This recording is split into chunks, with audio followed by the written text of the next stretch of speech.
Hallo und herzlich willkommen zu unserem Livestream-Frühstück mit Ann Leckie, Sebastian Pirling und unserer Tanja vom Lovely Books Team.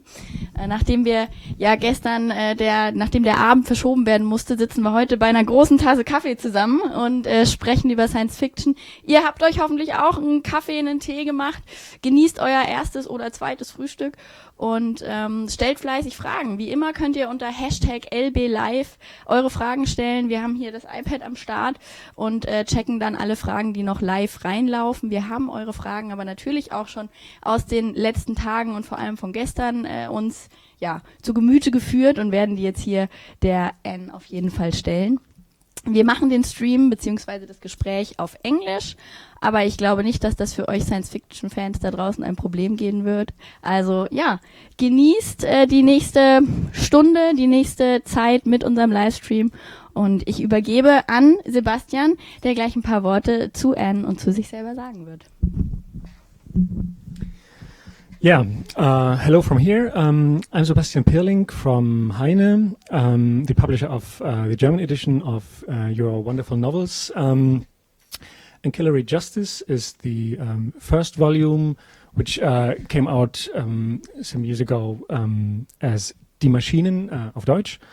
And we're so happy to have you here. And Ann Leckie, she has published 3 novels of her Imperial Radchaai trilogy, and you have won critical acclaim and the enthusiasm of your fans all over the place worldwide. And it's wonderful to have you here now in the morning. You finally arrived safely in Munich. How was your flight here, and have you slept well? The flight was really good once it actually got up in the air, which was the problem. Yeah. So the flight was very uneventful. I slept wonderfully. The hotel was marvelous. Super. Had a lovely few hours in Munich. Yeah. Wonderful. We're going to talk about your books. We are going to talk about what you try to do with your novels, which I'm very looking forward to very much. And you're going to read us a little bit from your novel.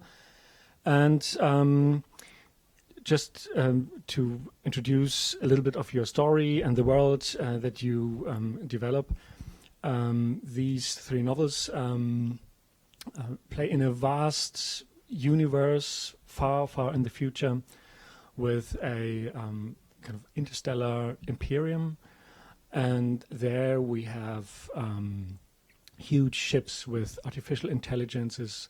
We have stations floating through space. We have wormhole travel.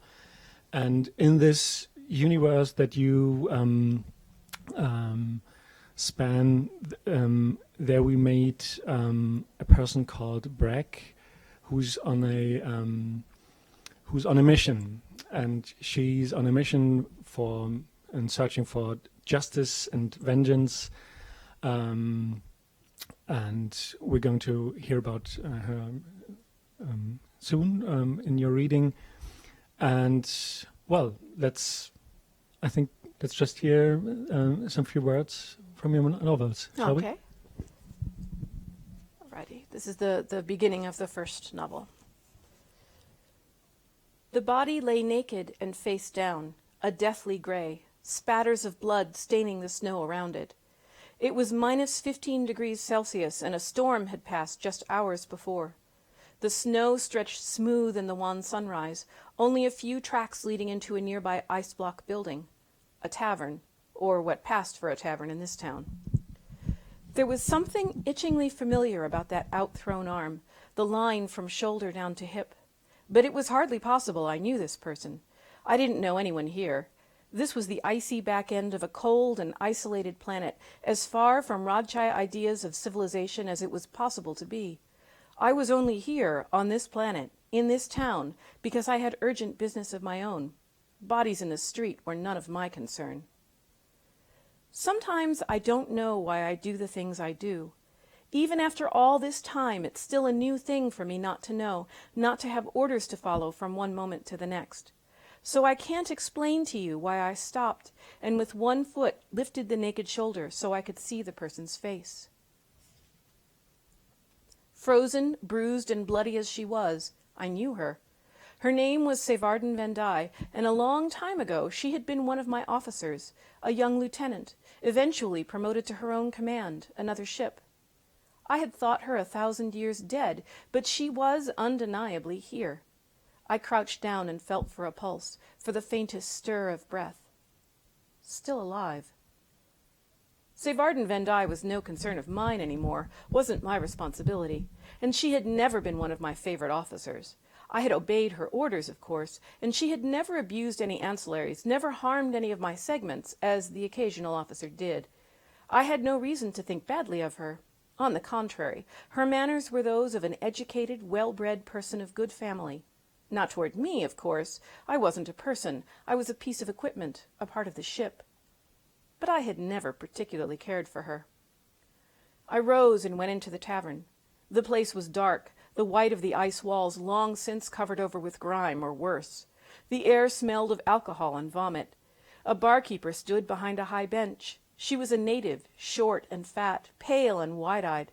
3 patrons sprawled in seats at a dirty table. Despite the cold, they wore only trousers and quilted shirts. It was spring in this hemisphere of Nilt, and they were enjoying the warm spell. They pretended not to see me, though they had certainly noticed me in the street and knew what motivated my entrance. Likely 1 or more of them had been involved. Seyvarden hadn't been out there long, or she'd have been dead. "I'll rent a sledge," I said, "and buy a hypothermia kit." Behind me, one of the patrons chuckled and said, voice mocking, "Aren't you a tough little girl?" I turned to look at her, to study her face. She was taller than most Nilters, but fat and pale as any of them. She outbulked me, but I was taller, and I was also considerably stronger than I looked. She didn't realize what she was playing with. She was probably male, to judge from the angular maze-like patterns quilting her shirt. I wasn't entirely certain. It wouldn't have mattered if I had been in Radch space. Radchaai don't care much about gender, and the language they speak, my own first language, doesn't mark gender in any way. This language we were speaking now did, and I could make trouble for myself if I used the wrong forms.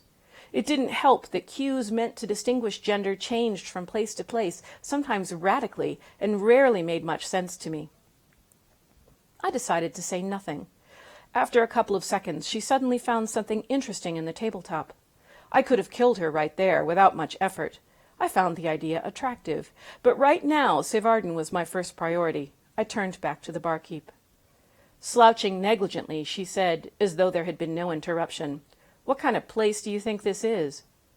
"The kind of place," I said, still safely in linguistic territory that needed no gender marking, "that will rent me a sledge and sell me a hypothermia kit. How much?" 200 Shen. At least twice the going rate, I was sure.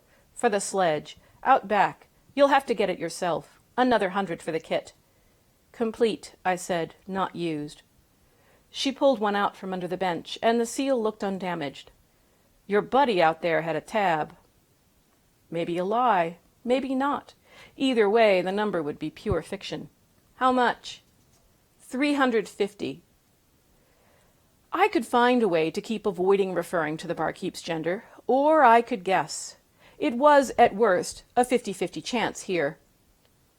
"You're very trusting," I said, guessing male, "to let such an indigent," I knew Seyvarden was male, that one was easy, "run up such a debt." The barkeep said nothing. 650 covers all of it? "Yeah," said the barkeep, "pretty much."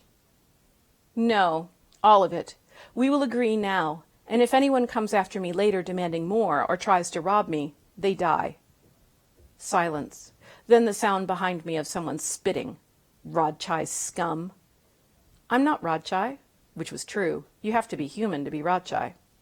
"He is," said the barkeep, with the smallest shrug toward the door.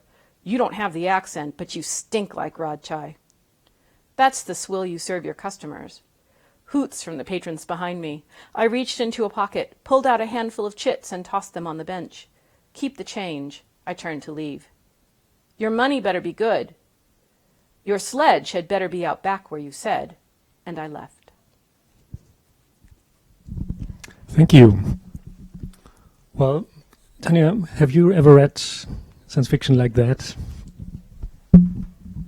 Actually, I haven't, and I was really impressed, especially because I've never actually thought about the gender concept, and that the construction of gender is marked that much by he and she and those pronouns, and so I was really impressed. It was hard at first, to be honest, but the further I got, the easier it was. But I think there's an additional problem in the German version that Bernhard Kempen, the translator, refers to in the introduction. That is that German nouns are also marked. So it's really difficult to figure that out. And I'd just be interested in how you came up with the idea and what you, Sebastian, think about the translation and the whole problem and the concept. I started very naively thinking it would be fun to write about a culture that didn't care about gender, like genuinely didn't care about it. And I started out, I wrote, there are 2 novels, nobody else is going to ever read them, they're in a drawer, they're terrible, where I assigned he and she to all the characters, and I went back and I looked at it and I said, this isn't getting across the idea of a culture that doesn't care about gender, if only, first of all, everybody's being marked for gender, and secondly, my own preconceptions are affecting how I'm making the characters.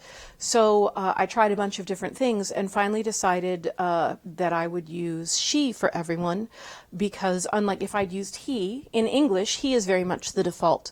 And if I used he, I wrote a short story, once again, no one here will read it, it's terrible, where I used he for everyone. And I really did not like the effect because it didn't seem like a story about a culture that didn't care about gender. It seemed like a story full of men, which is fine, but there are plenty of stories full of men, and that's not what I was going for.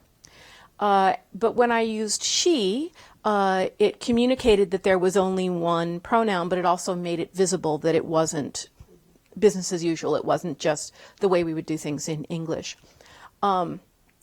And when I started out, it felt very awkward, and the more I wrote, the more I liked it. So I kept it.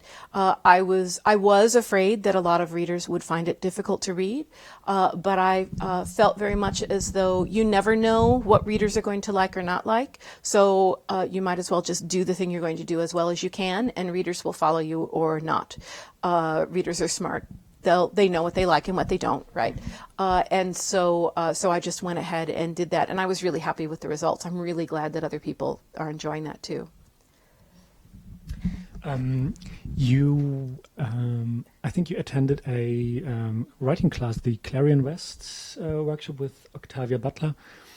How do you see yourself in this huge tradition of all these great feminist science fiction writers like her or Ursula Le Guin, Margaret Atwood, James Tiptree Jr. or Alice Sheldon and so on? How would you yourself place in this tradition, and how what do you think? Where is this kind of writing and genre writing now? So I have come to kind of think of the tradition as almost like a family, where you have mothers and aunts and grandmothers, and you're sort of, obviously it's not as straightforward, but I grew up reading writers like Andre Norton, who I loved very much, C.J. Cherryh. So I feel like Andre Norton is like a mom of mine, and C.J. Cherryh is a mom of mine, and people like Ursula Le Guin are aunts, and Octavia Butler is an aunt. And I certainly do not feel like I'm anywhere on a level with people like Ursula Le Guin or Octavia Butler, but I do feel like kind of I'm sort of descended from those writers. I think it's actually very important to feel like you're part of a tradition. One of the problems with when people talk about science fiction, very often they'll talk about all the men who write, who are fabulous writers, and are a very important part of the tradition, and forget to mention the women writers. And then when you're a young writer who's a woman, or any other gender or any other identity that doesn't get talked about so much, you feel like you don't have those family relationships to back you up. You don't feel like you belong. And it's once you start thinking of yourself as being part of the family, it becomes so much easier to have the determination to write. So I think it's really important, and it's a really bad part of when people talk about the history of the field and don't talk about these other folks. It's great that we talk about Asimov and, Heinlein, and that's wonderful, but we do also need to talk about the other people because it is a big family. Where it is now, it's hard to say. When you're in the middle of it, it's difficult to see where it's going. Mm-hmm. It does feel like there's more awareness of the number of women and people of color and people who aren't straight and people who aren't cis. There's more awareness of those folks as being part of the field, which is good.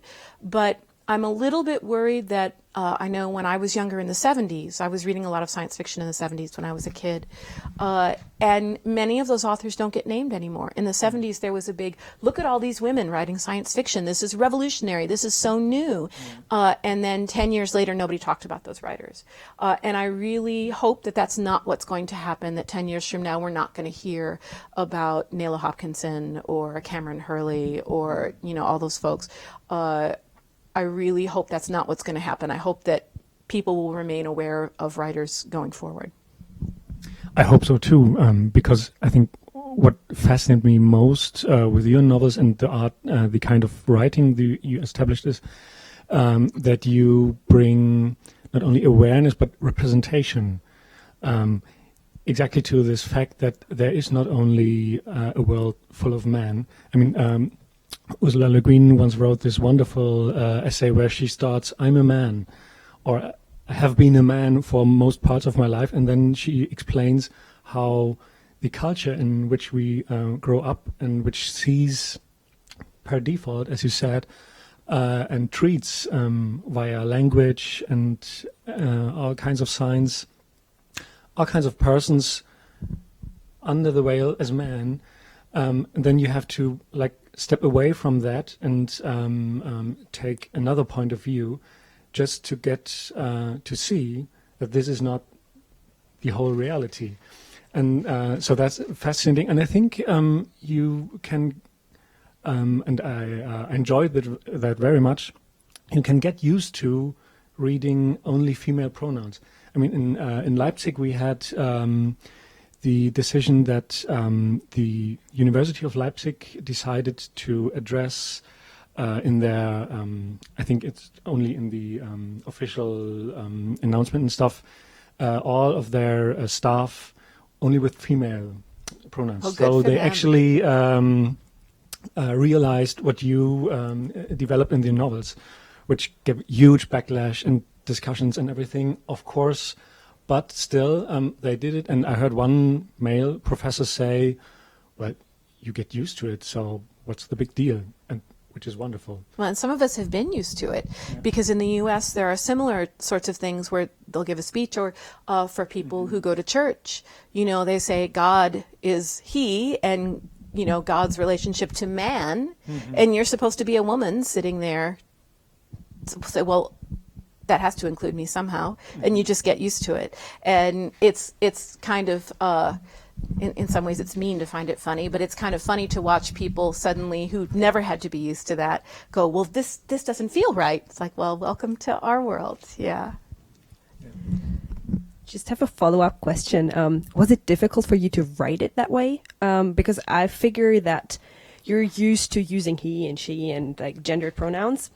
And I mean, for me as a reader, as I said, it was a little bit difficult, but I got used to it. So I was just wondering if you had the same experience writing the whole novel or novels. It was really kind of interesting. The time it was most difficult, there were two times when it was the most difficult. And one was I had actually begun to write Ancillary Justice using he and she for characters. And then when I decided I was going to go back and use she, I had to go back and rewrite those passages to put she in. And it was interesting that I saw the characters in my mind one way, and then when I put she on some of them who had he, suddenly the way I saw those characters changed, which I found really interesting. And I had to make sure that I didn't slip back in those early chapters. But once I got going, it was just easy. We'll just use she, right? That I don't have to make a decision, except when Breck or someone else is speaking a different language. So one of the ways Breck is speaking Radchaai, and I pretended that I was translating it. And so she's speaking Radchaai, except when she speaks a different language, those languages might gender people. And that was when I messed up. There's a scene where Breck is speaking to the doctor from whom she wants a particular object. And the doctor is using he and she for people, and Breck is trying to use he and she the same way because Breck has trouble keeping track of it because it doesn't make sense to her. And I kept slipping as a writer, like which language are we speaking in this and who gets what pronoun, because otherwise I was just going to use she for everybody. And that was difficult. But in the second two books, mostly it's all Radchaai, and I think there's only one character who ever actually gets a he, and that's only in one scene where they're speaking Delsig, which is not Radchaai. But yeah, in the first book when I was switching languages, that was tricky. Yeah. I can't imagine. Maybe you mentioned Breck quite a few times. We can talk about her for a bit. She is an artificial intelligence. She is a ship. She's a person. How did you come up with the idea? Actually, the idea of characters with lots of different bodies was one of the earliest parts of the book, of the idea for the book. I'm not sure where it came from exactly. It was just a thing that I said, that would be kind of interesting to play with. And once I thought, I wanted to do ships with artificial intelligences, and the main character of this story is going to be a ship, I realized that, I feel, the more I looked into the way our minds work, the more it seemed to me that things like emotions, the way we feel about things, are very much a product of our bodies. And if you don't have a human body, you're not going to have the same responses to things. And so I said, then I need to incorporate bodies into this artificial intelligence. Otherwise, this character is not going to be a character I can write. Of course, that's caused another problem because I've got a character who has 20 or more bodies. Actually, Justice of Torin, the ship that Breck was part of, has literally thousands of bodies. The one unit of ancillaries that Breck is from has 20. And so I said, how do I write a character who can see 1,000 things at once? That's extremely difficult. Finally, I just decided I had to jump, just sit down and put everything down on the page as best I could.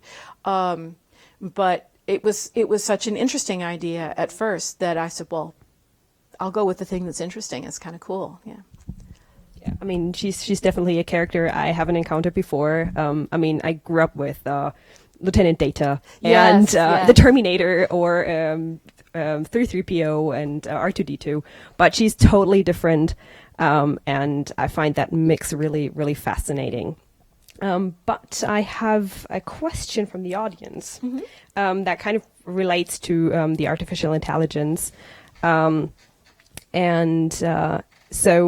Latina from Facebook asks, she can imagine that robots travel to faraway planets and make them habitable, or that they take over like nursing tasks.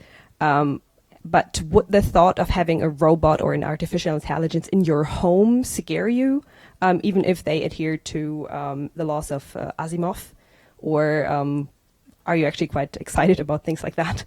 I feel kind of ambivalent about it. I have to admit, I have a Google Home in my house, which in some ways is scary because it's always listening. At the same time, who really cares what how long I'm brewing my tea? That's mostly what I use it for, is set timers for tea, right? Or ask it what the weather is or something like that. So it is kind of scary in some ways because you do lose potentially a lot of privacy and some security. In theory, somebody could go and hack into your Amazon Echo or your Google Home and, turn your air conditioning on and off. That's about all you can do right now, right?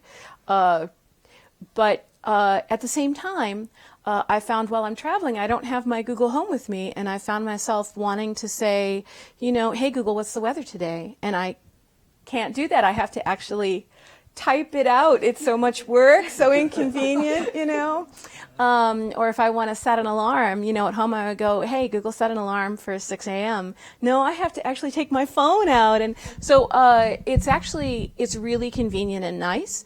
And in some ways I'm really looking forward to the day when I can say, open my window or unlock my door or flip the laundry, right? But on the other hand, there are some scary things about it. You do lose a fair amount, and if that day ever comes, it will change the way that we live very, very radically. And science fiction does talk about some of that, but when we write science fiction, we're writing about now, and it's very difficult to really predict exactly what's going to happen in the future. And so it's a little bit scary, but kind of awesome too, right? Yeah. I think Elon Musk once said we are already kind of androids. As you say, all these gadgets, and not only how we interact with them, but rather as they become part of our lives and kind of extensions of our thinking and wanting and doing. Is that something that you see on the way to this kind of new kind of embodiment, how we are not only in our biological body, but maybe this iPhone or the Google Home or whatever becomes kind of the extension of our bodily presence here. Is that something that maybe might lead to this multi-character and multi-body person that you wrote? It might. I'm not sure. I'm not sure how possible it is to make an artificial intelligence like Justice of Turin, even without the bodies. I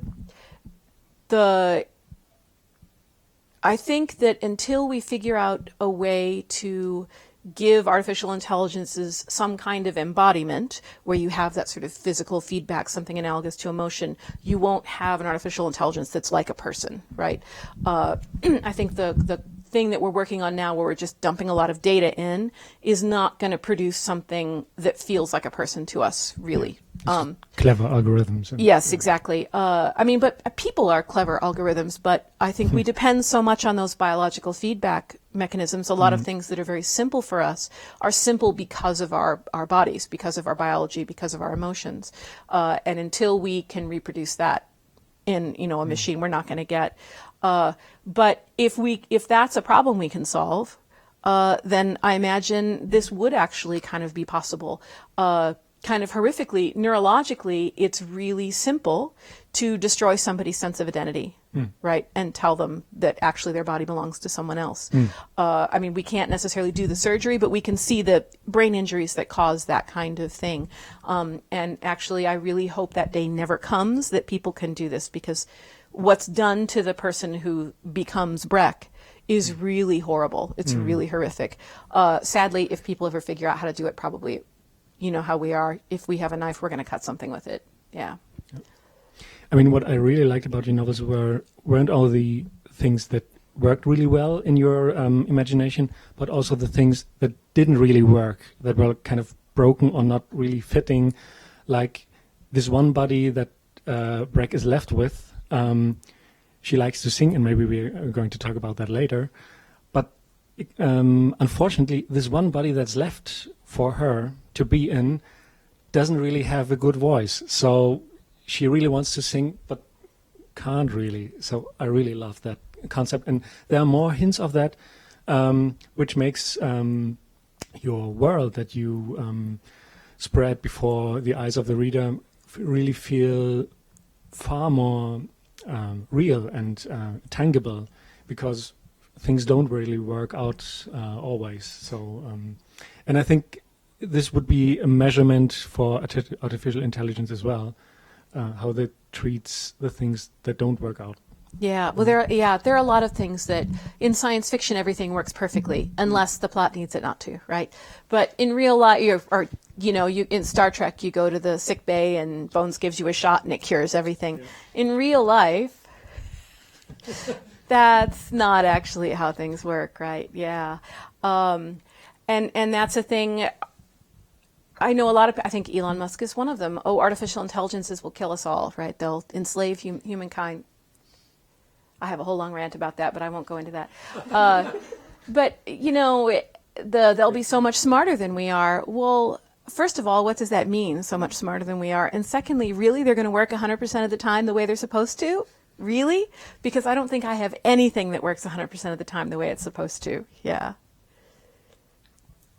Yeah. I think one of the major themes in robots and artificial intelligence in science fiction is the pursuit of humanity. And I was just wondering how you feel about this with Breck, because as you said, she has an ambivalent relationship to being human. So how do you feel about that? So this actually is part of my rant about artificial intelligence. Oh, great. So you can go into that. So I feel like in science fiction, traditionally, the traditional robot narrative is, there are two of them, and I think they're two sides of the same coin.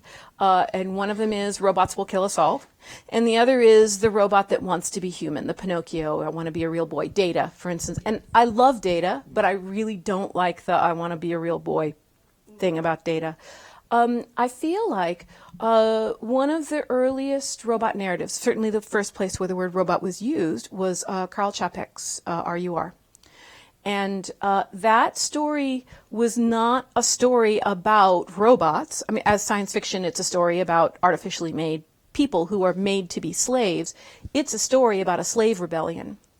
And I feel that set a template for robot stories going forward. And so robot stories aren't about robots.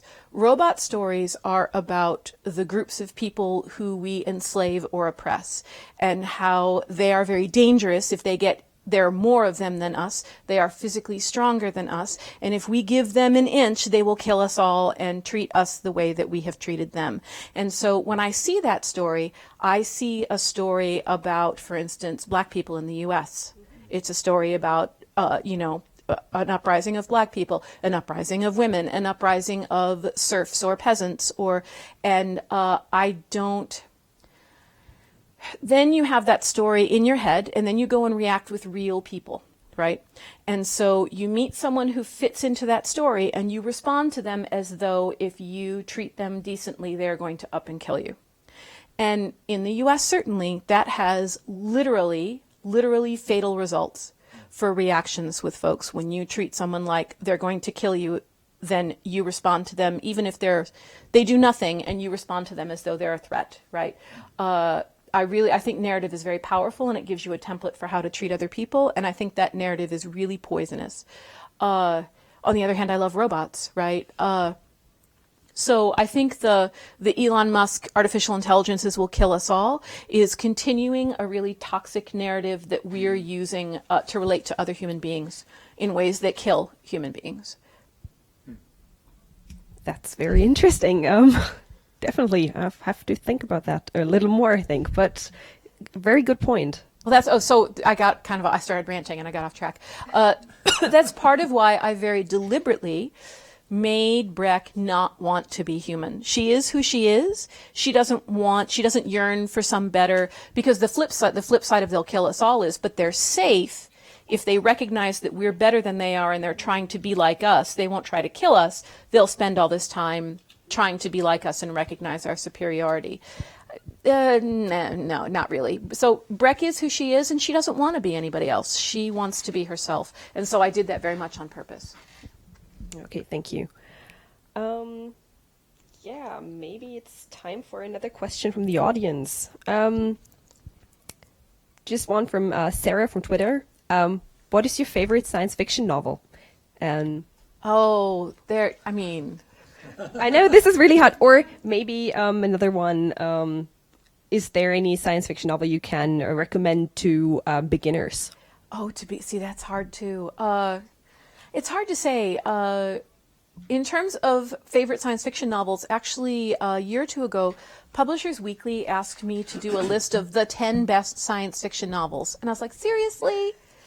Do you know how many books there are and how good so many of them are? So I made a list of 10 sort of favorites of mine. And so that's a list that's worth, I said what C.J. Cherryh's Foreigner, which I love, China Miéville's Embassy Town, Frankenstein, the Strugatsky's Roadside Picnic, Solaris by Stanislav Lem. So it's a list of, ones that I really like a lot, but that's nowhere near like all of my favorites. In terms of recommending science fiction for beginners, I don't think there's one answer to that. I think science fiction is so varied, it's so broad, there are so many different kinds of books, and readers come from so many different places. So if a reader likes mystery novels, there's probably there are lots of science fiction books that involve murder mysteries that might be a good place for them to start. If a reader comes from the very literary end of things, then they want to read Margaret Atwood or Michael Chabon, who are very literary but also very consciously working in the science fiction tradition. But I feel like every genre has its conventions that it takes readers a while to learn, and it's difficult just to start at any one place for science fiction. Yeah, I agree. But here's another one that kind of relates to this. Kalentia from Twitter. Is there a science fiction book or film that inspired you as a child? Because she was inspired by Asimov and Star Trek. So, What did you read? Oh, lots of things. Probably, I had only begun thinking about this in the past year or two, but I think this was actually a really important moment for me. When I was about 4 years old, at that time, if you wanted to see a movie, you couldn't just, now we just download a movie and watch it. But it had to be in the theater or you couldn't see it. And the adult who was responsible for me that weekend really wanted to see 2001 and had no one to look after me. And so they took me with them, 4 years old, to the theater to see 2001. Which I was not its intended audience, right? And actually, I didn't understand what was going on. Adults don't understand what's going on in that movie, right? I was 4, but I really liked Hal. And I never, ever forgot the scene where Dave is undoing the memory and Hal is saying, "Stop, Dave, I'm afraid," and then sings "A Bicycle Built for Two." And then I went to kindergarten and was drawing pictures of Hal, and the teacher was, "What is wrong with you, right? This is not what little kids in kindergarten are supposed to be doing." But the more I think about it, the more I think that was actually a really big influence on how I viewed science fiction going forward. I have always liked those artificial intelligence characters. Data was one of my favorite Next Generation characters, right? Hal, I feel like Hal is the main character of 2001. And I get kind of resentful when I read somebody will describe 2001 and say, well, Hal is the villain. I'm like, Hal's not the villain. He's not a bad guy. He was put in a terrible position. How can you blame, yeah. Don't you feel bad for Hal? Yeah. Okay, thank you. Then I have another one. Sophie asks, is there a vision of the future that you had in your mind that was too horrible to actually write in a novel? And do you think that the stories become more real when you write them down? I'm not sure that I have had a vision of the future that was too terrible to write. I almost kind of feel like those are the ones that are most attractive to a writer. In terms of, do I feel like writing them down makes them more real? In a way, yes, and in a way, no. I think in some ways, writing a story down makes it impossible for it to come literally real, right? On the other hand, as I said earlier, I do really believe that the kinds of stories people read are templates that you use for interpreting the world. And so when you put a story out there, it becomes part of people's ideas for how to respond to things. And so in some ways, the more popular and the more powerful your story is, the more likely it is to actually influence how people respond to the world. And so in that way, the parts of the story can become real, but not literally real. I don't think we're ever going to have, a multi-bodied intergalactic empire and, artificial intelligences with hundreds of bodies and this particular civilization. That's not going to happen. I didn't write it to ever thinking that was going to happen. But in some ways, probably some of the things I write here will stay in people's minds and be part of what they're using to think about the future and how they're going to behave. Yeah. So, where do you get all your inspiration from? I guess from other novels, from films, and what do you think is like the most influential thing on you? And what do you think about popular fiction and popular culture, like Star Wars, Star Trek? Excuse me. Oh man, I saw Star Wars like 3 or 4 times. I would have seen it more if my mother had driven me to the theater. So I really enjoy that kind of thing. And Star Trek as well. Now I've lost the beginning of the question. I got lost in where your inspiration comes from. Oh, where my inspiration comes from. Yes, pretty much everywhere. I know there are writers who say things like there's a P.O. box in New York that I write to, and they, they send them to me. But really, inspiration can come from anywhere. For this trilogy, a particular inspiration was C.J. Cherryh's Foreigner books. There are actually some very deliberate references in there. But it can come from anywhere, from hearing a conversation, from reading a newspaper article. But very often I find if I'm stuck, if I can't go forward, can't see the next part of the story, I need to go and read a thing. I'll read history, I'll read anthropology, other fiction. I'll read so much nonfiction for research and then forget how important it is to read other people's fiction. And then I'll go and read, I should read the latest thing that they've sent me. The publisher will send me a thing and say, will you read this and say something nice if you like it. And I'll read that. Oh, I should have read this a while ago because it's been too long since I read fiction. Reading other voices and other ideas really helps a lot. Yeah. I see. May I ask a question? I've been to a conference earlier this year, and there was a speaker about science fiction, talking about science fiction, and she said that she's a huge science fiction fan and sees science fiction every day in her everyday life. Is it the same with you, that you walk around the streets and see, this looks like a spaceship or something? I don't know. So do you get inspired by real life as well? Oh, absolutely. Absolutely. And in a lot of ways, we are living in science fiction. We're walking around with really high-powered computers in our pocket, right? It's really incredible. But yes, it can come from anywhere, or just an angle on a building, or a sign, or a piece of art, a sculpture that looks very science fictional. And of course, science fiction has influenced all of those things. Science fiction has influenced artists doing sculptures. It has influenced architects. I think when they said when they made the flip phones, the person who designed those was a Star Trek fan and saw the communicators, right? And said, well, I'll make it like that. So they definitely, they influence each other very much. Great. Thanks. What do you think your books might influence? Or have you ever thought about this? I'm not sure. I'm not a writer, but maybe you have some idea. I've thought about it, but I've concluded that I can't predict what they'll influence.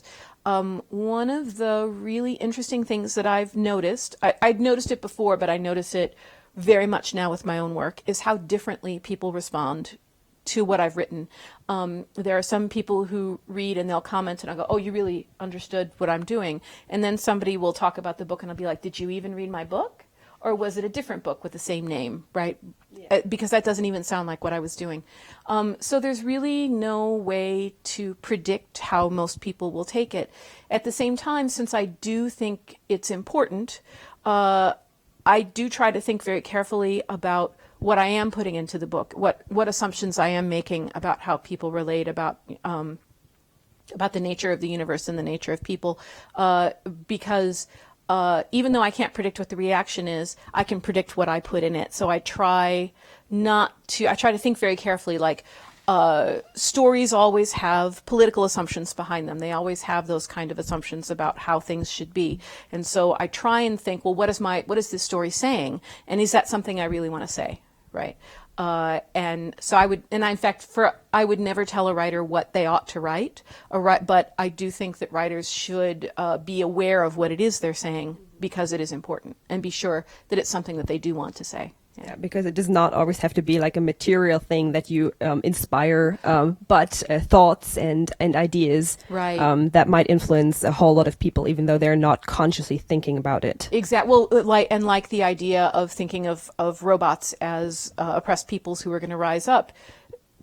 You're not necessarily going to make them change how they think about robots, but it's going to affect how they deal with other people, or the very common stories in fantasy, and I enjoy them, where you have a chosen one who's born to rule the country, and you grow up in a democracy where you elect your leaders, and that's kind of a toxic story. You want to, does that actually fit with what you believe? And if it does, well, then that's what you should write. But if it doesn't, maybe think about why that story is attractive. Yeah. Right, exactly. And I've actually just rewatched a whole lot of Star Trek, and to be honest, I've never actually thought about how much it influences the way you think about certain constructs. For example, I just encountered an episode where it's very much about climate change and how space travel can affect other planets through like the warp drive. Oh, was this the one where the Enterprise going really fast was wearing out the space and they had to have a speed limit? Exactly. Yes. And I just thought, well, I mean, the first time I watched it, I was probably like 10 years old, and it was just like a fun thing to watch. But now that I'm a little older, it was actually really interesting to see how they weave all these ideas into an episode, and you're subconsciously thinking about it and taking it in, and it might actually affect you. Yes. Star Trek in particular even the original Trek is full of episodes like that. Some of them are really, really obvious.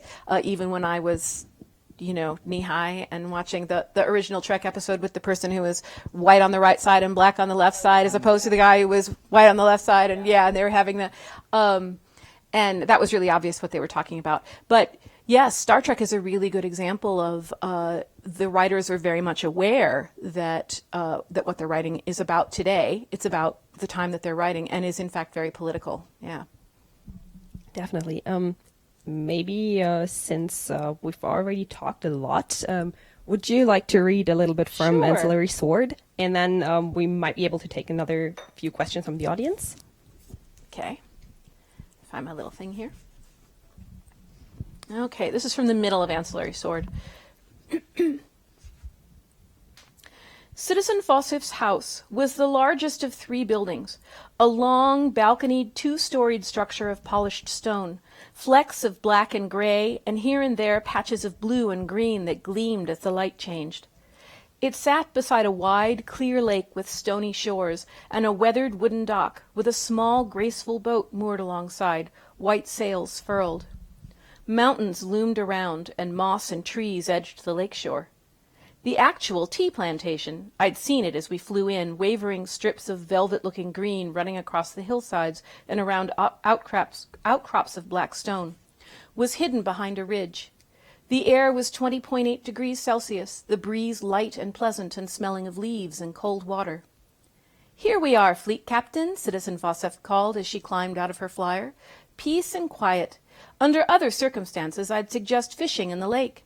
Boating, climbing, if that's the sort of thing you like. But even just staying in is nice here. There's a separate bathhouse behind the main building, just across from where you'll be staying. A big tub with seating for at least a dozen, plenty of hot water. It's a Jai thing, barbarically luxurious." Ralph had come up beside her mother. "Drinks in the bathhouse. There's nothing like it after a long night." She grinned.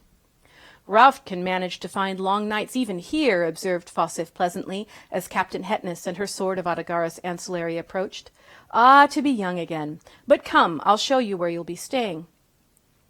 The patches of blue-green in the building stone flared and died away as our angle on it changed. Around the other side of the house was a broad stretch of flat gray stones, shaded by 2 large trees and thickly grown with moss. To the left of that stretched the ellipse of a low building, the nearer long side of wood, the nearer end and presumably the farther long side of glass. "The bath," said Fossif with a gesture. On the other side of the mossy stone, up against a road that ran over the ridge and down to the house by the lake, sat another black and blue-green stone building, 2-storied, but smaller than the main house and not balconied as it was. The whole side facing us was taken up with a terrace under a leafy, vine-tangled arbor, where a group of people stood waiting for us.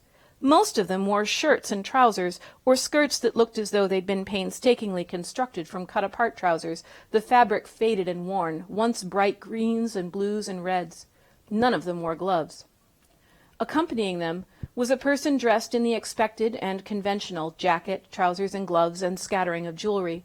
By her features, I guessed she was a Samarend overseer here. We stopped some 3 meters from the group, in the shade of the wide arbor, and Fossif said, "Just for you, Fleet Captain, since I knew you'd want to hear them sing." The overseer turned away and said to the assembled people, "Here now, sing," in Radchaai, slow and loud. One of the elders of the group leaned toward the person next to her and said in Delsig, "I told you it wasn't the right song." A few gestures and a few whispered words under the somewhat agitated eye of the overseer, who apparently didn't understand the reason for the delay, and then a collective breath, and they began to sing. "O you who live sheltered by God, who live all your lives in her shadow." I knew it, every line and every part. Most Delsig-speaking Volscians sang it at funerals. It was a gesture meant to comfort. Even if they hadn't already known the reason for our coming, they could not have failed to notice my shaved head and the mourning stripe across my face and Captain Hetness's. These people didn't know us, quite possibly didn't know who had died. We represented the forces that had conquered them, torn them away from their home world to labor here. They had no reason to care for our feelings. They had no reason to think that either of us knew enough Delsig to understand the words, and no expectation that we would understand the import of their song even if we did.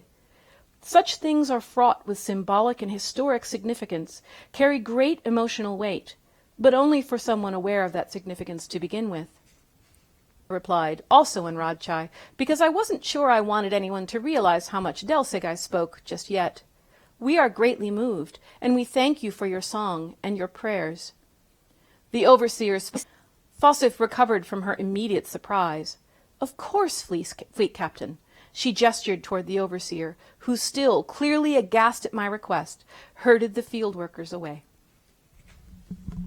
Thank you. There's so much to talk about, especially about this passage that I love very, very much.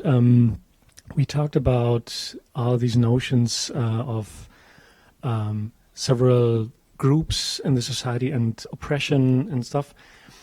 So let's shift it to music and art in your books. People, ships love to sing.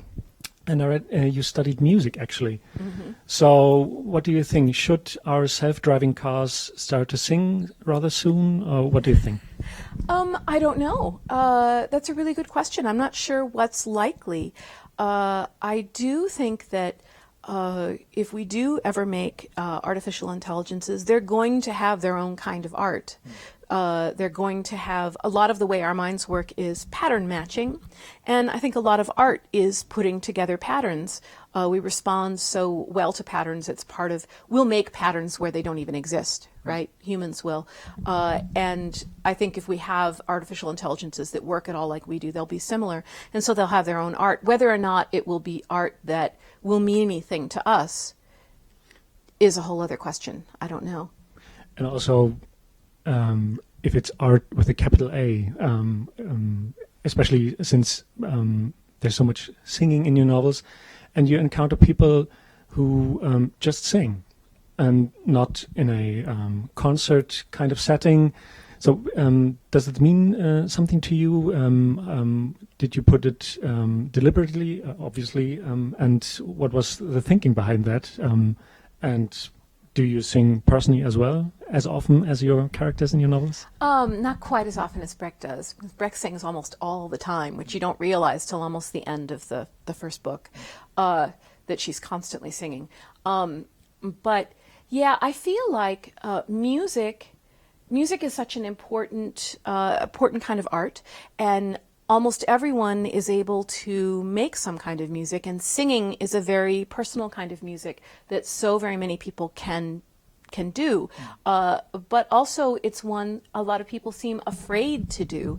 I've met so many people who say, "Oh, I can't sing. And then you hear them sing Happy Birthday or something, you're like, you're fine. I've met hardly anybody who genuinely could not sing.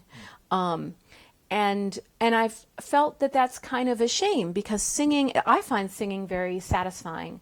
It feels good, especially I love choral singing. And to think that so many people would get enjoyment out of it but are afraid to do it because they're afraid their voice isn't good enough. That's kind of, I wish people felt freer to sing, right? So I do sing. I have not as much recently as I would like to. In the United States, there's a traditional kind of singing called shape note singing. It dates back from colonial times, when people would go around to churches in New England teaching folks to read music, and they would sell books full of choral pieces that were supposed to be used like in church, but really it became a thing where people would just get together and sing out of the books. Oh, and right. so when